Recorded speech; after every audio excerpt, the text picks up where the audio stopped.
Mesdames et messieurs, bonsoir et bienvenue dans l'invité de la rédaction.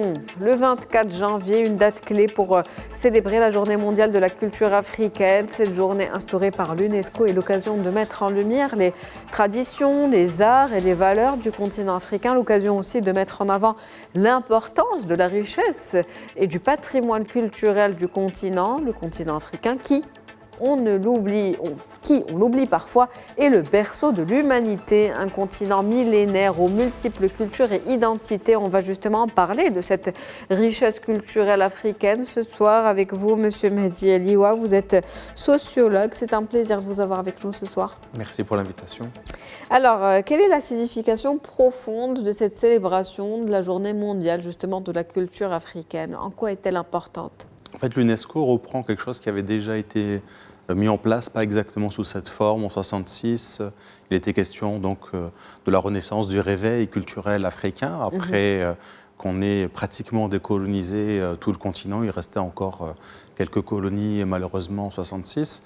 Et lorsque l'UNESCO reprend cette idée-là, il y rajoute d'ailleurs la dimension afrodescendante. C'est la Journée mondiale de la culture africaine et afrodescendante, parce qu'en fait, il y a des Africains un peu partout sur Terre, non seulement parce que ce sont des migrants, mais aussi parce qu'il y a eu des déportations massives, notamment d'esclaves, enfin de personnes capturés et réduits à l'esclavage, ce qui est un immense crime. Mais du coup, on voit comment, au fil des siècles, dans ce qu'on appelle les temps modernes, on a vu à quel point l'Afrique a amené au niveau culturel, ou les descendants des Africains ont amené au niveau culturel tout un ensemble de choses, musique, films, danse, etc.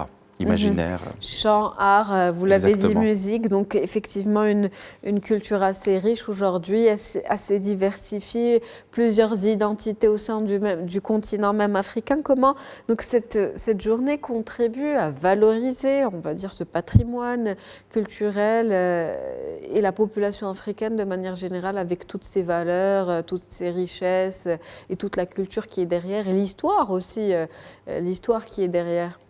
Difficilement, il faut pas. C'est-à-dire que c'est une excellente chose et beaucoup d'efforts sont faits, mais je ne sais pas si ça rend complètement justice à cet immense continent, cette richesse et toutes les influences que ce continent a pu apporter. Il y a tout un ensemble de musiques qui viennent spécifiquement de ce continent et qu'aujourd'hui, qu'on écoute sur les médias dédiés à cela, en streaming ou en podcast ou en ce que vous voulez, et qui on oublie à quel point on doit.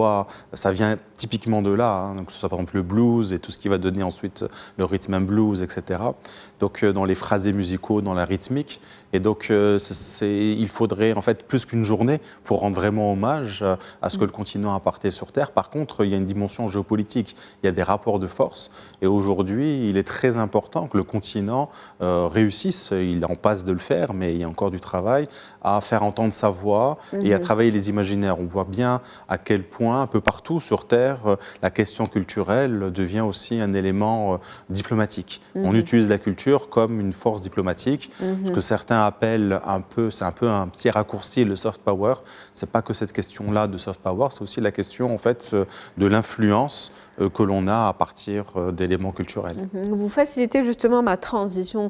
J'allais vous demander quels sont les enjeux principaux aujourd'hui qui sont en place quand on parle de culture africaine, de la diaspora africaine, de cette célébration mondiale. Quels sont les enjeux ? Alors, ils sont multiples, mais il y en a un qui, on va dire, est intra-africain. Le fait de reconnaître que dans le continent africain, il y a une pluralité de cultures, de langues, et il faut fêter ça. Il faut aussi encourager les États à avoir des ministères de la culture dynamiques, qui vont, ces ministères-là, non seulement dynamiser la scène locale, mais aussi qui vont protéger leur patrimoine immatériel, comme on l'appelle. On pourrait parler aussi de matrimoine. C'est important de le rappeler, parce que dans patrimoine, on a toujours cette idée un petit peu matérialiste, alors que dans le matrimoine, il y a une dimension qui vient aussi à travers la culture, à travers les femmes. Les femmes transmettent énormément, que ce soit soit dans les broderies, que ce soit dans les chants, que ce soit dans les plats culinaires, que ce soit dans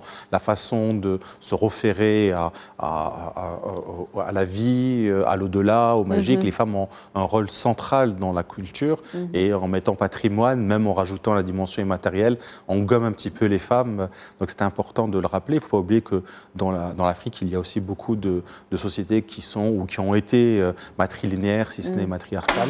Donc il y a la question du matrimoine, il y a la question interne de la diversité, mais il y a aussi la question globale, plus globale, d'un monde qui se polarise avec des États-nations très riches, très puissants, qui investissent par milliards dans la culture ou dans ses dérivés et qui entendent nous dire quelle est la culture.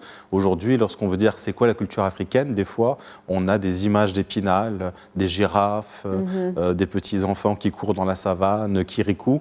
Ces images sont même des fois un peu racistes, même beaucoup racistes, et ça gomme la diversité à l'intérieur même d'un pays. On le voit rien que dans notre pays. C'est pas pareil lorsqu'on est de l'oriental, qu'on est sahraoui, qu'on est de l'Atlas. On voit bien qu'il y a des différences. Alors imaginez à l'échelle d'un continent. Et donc, il ne faut pas que les autres parlent de nous à notre place. Nous avons notre place dans le monde. Et donc, il est important d'avoir aussi ces éléments pour travailler les imaginaires globaux.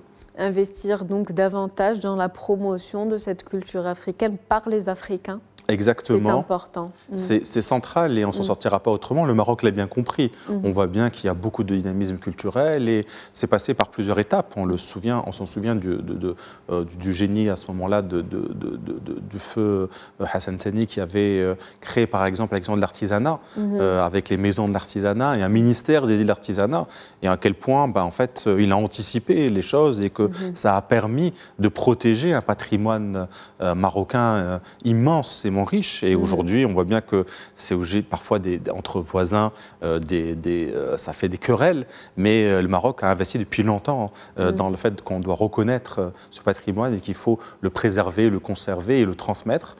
Et donc, c'est essentiel, non seulement dans l'interne d'un pays, mais même à l'extérieur d'un pays. Et je pense qu'il est important qu'on le fasse à l'échelle continentale parce que si j'ai parlé d'enjeux géopolitiques globaux, c'est parce que l'Afrique, ayant connu la terrible période de la colonisation et de l'esclavage, en se libérant, a mis des idéaux en commun, ce que certains appellent le panafricanisme. Il y a une dimension idéologique, mais il y a surtout une idéologie de la libération. Et dans cette libération, c'est de dire, on nous a dit qu'on était en dehors de l'histoire, qu'on n'était pas complètement des êtres humains, on était des indigènes. Pendant la colonisation française, on nous appelait les indigènes, il y avait le service des indigénats, ou pire encore, des mots pires que ça, et que donc ces soi-disant indigènes, ces soi-disant sous-êtres humains ont une civilisation, viennent de civilisations anciennes, riches, et donc c'est un moyen de résistance. Et c'est un enjeu face, on le voit avec les États-Unis qui vont investir par exemple 500 milliards dans Stargate, d'après le décret signé par le nouveau président Trump, dans l'intelligence artificielle. Mais l'intelligence artificielle va avoir beaucoup de domaines, mais l'intelligence artificielle n'est pas très intelligente en fait. C'est un supercalculateur qui compile des choses qui existent déjà, notamment mis virtuellement en informatique, et qui en fait un produit qui, on va dire, à peu près convenable pour les êtres humains. Il n'y a pas de créativité ici. On pourrait dire que c'est un immense logiciel de plagiat, puisqu'on prend un peu à droite à gauche. Et donc, si maintenant les futures générations vont demander à l'IA de dire qu'est-ce que l'Afrique, qu'est-ce que Rgeda, qu'est-ce que, je ne sais pas moi, ou qu'est-ce que telle musique, qu'est-ce qu'un djembé, et si nous, on n'a rien à apporter, finalement, c'est comme un retour de l'histoire. On va redevenir, en fait, les périphéries, les marges de l'histoire. Les autres diront à notre place qui nous sommes. Et quelque chose qui ne doit absolument pas se faire, bien évidemment. Vous l'avez si bien expliqué, il faut dire que donc, le continent africain est riche de son histoire, on l'a dit, de son patrimoine culturel, de la diversité des langages aussi qui sont pratiqués sur le continent.